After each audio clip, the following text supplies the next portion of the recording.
So the other day I watched Bill and Ted's Excellent Adventure for the first time in many years, and it really held up for me. I had such a great time watching it again, and it's just as fun and optimistic as I remembered it. It made me remember that I'd done one of the Bill and Ted Kenner figures from their line that was probably more based off of the cartoon, and I was going to look into getting the rest of that line to do for the channel, but they're pretty expensive. They run like $50 up for a sealed single, so I'm glad I got one of them when I did. While I was looking at that, and I ran across NECA's version of Bill and Ted, which I think came out pretty recently, and they did the clothed versions, kind of like the Planet of the Apes we looked at a little while ago, of Bill and Ted. So I figured, hey, let's take a look at those guys, because Bill and Ted is just the best. So the back of the box, of course, features a Wild Stallions logo again, Bill S. Preston Esquire and Ted Theodore Logan. It includes a build-your-own, most non-heinous phone booth,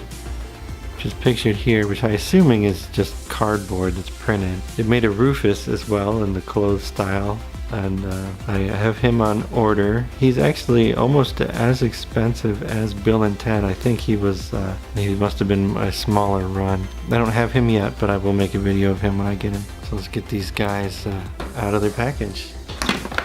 So yeah, it looks like the phone booth is kind of flat packed in the back here. And it definitely looks like it's just a giant box. Bill and Ted themselves are in a large kind of double sealed blister. And they come with a pretty cool Wild Stallions background, which is very obviously a 3D render. I imagine you could try to display them with this, but I always think it ends up looking kind of cheap. It has them on there making their music video there. I do like this box quite a bit though, with the late 80s styling all over it. It's pretty awesome, so I'm probably gonna hold on to this one. So here are Bill and Ted. Right off the bat, they nailed the outfits. I think they look exactly like they did in the movie. There's lots of great little details, like Bill has his hand-drawn Wild Stallions logo and the B. Preston written across the back of his kind of cut-off sweatshirt, and the question mark, I think it's a patch that he's got sewn on, and his white kind of all-star type shoes. Same thing with Ted. He's got his Save the Human sticker and the smiley face. He is not wearing a Van Halen t-shirt though. Minus points there.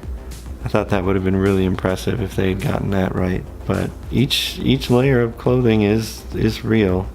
You could take them off and they'd probably never quite go back on the same way with NECA stuff, but it is great that NECA makes figures for stuff that is kind of forgotten or other people wouldn't make. I think my biggest complaint with these is that, to me, the kind of signature Bill and Ted look is this: the hand over the heart with the outstretched arms, with the be excellent to each other and party on, dude look.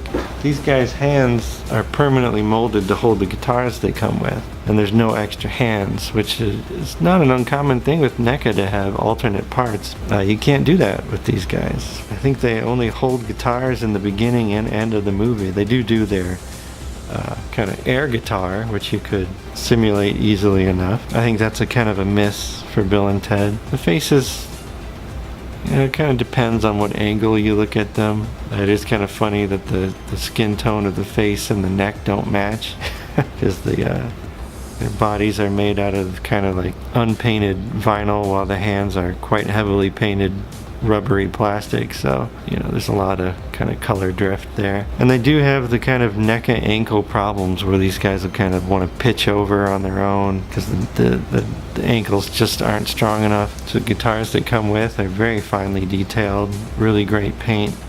The simulation of the wood on the neck of the guitar is really impressive here, and just the amount of detail and fine paintwork is really well done. This is Bill's guitar, by the way.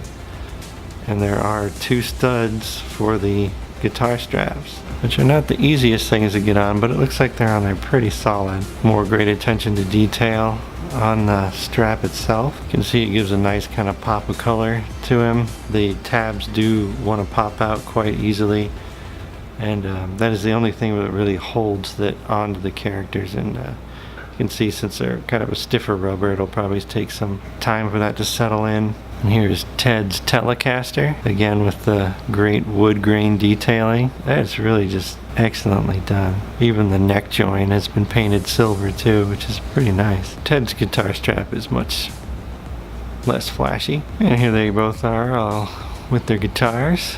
And the phone booth accessory that they come with, that it really is just a big cardboard box, and you can see it doesn't go together super well. It kind of bows out in the sides, and it's something they didn't have to include, but it is nice that they did. I could have gone without this if it meant there would have been some alternate hands for them. That's okay. They still look fantastic. I have seen them going as high as like $60, which I think is way too much. You can get them much cheaper on Amazon. I think I got these guys for like $40 on sale, so I think that's a much better price for characters that are actually clothed and everything, and they aren't that kind of rubbery mesh that a lot of NECA figures are. The faces are a little goofy, but they're goofy characters.